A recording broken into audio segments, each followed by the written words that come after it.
Hello, everybody. Again, it is November 11th. I was lucky enough to be on vacation last week.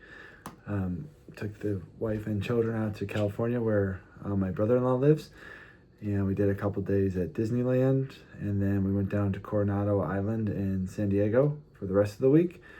70s and sunny the whole time, and then came back to snow. And luckily,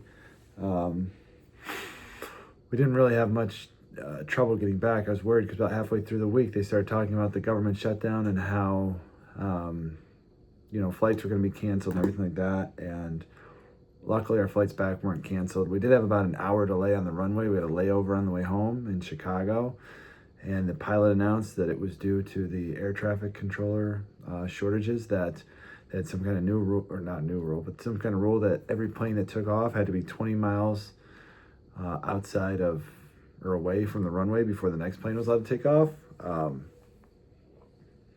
which kind of begs the question of, if that's the safe way to do it, why aren't we always doing it? But anyway, we got home, no problem, had a great trip. Always awesome to get to spend time with family, and I always appreciate my clients being patient while I'm gone, since I don't have any secretaries or assistants or anything like that. Ran into a little bit of interesting history, especially, kind of divorce history.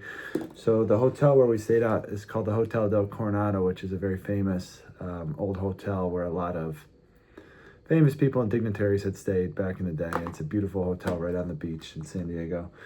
And they had breakfast, like a really good continental breakfast at this little cottage right by the beach. It was beautiful. And they even had Lucky Charms, so everything you could ask for breakfast was there. But I noticed on the last day there's a sign outside the front of it that said that cottage where the breakfast was held had been the home of a man named Earl Winfield Spencer and his wife Wallace from November of 1920 through July of 1921.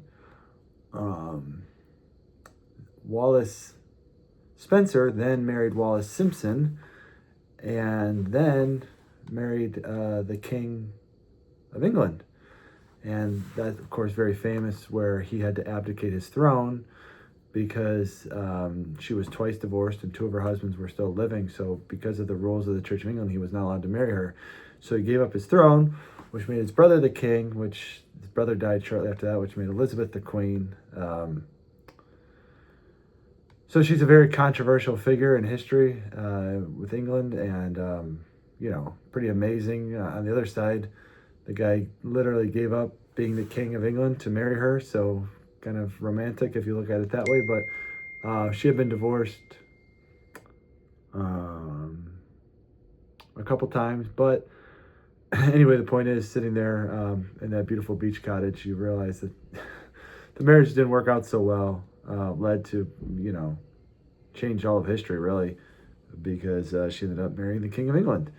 So it's pretty cool when I found that out, but nobody else thought it was interesting in my family, obviously, so that's why I'm talking about it now. But hope everybody's a good week, and talk to you later.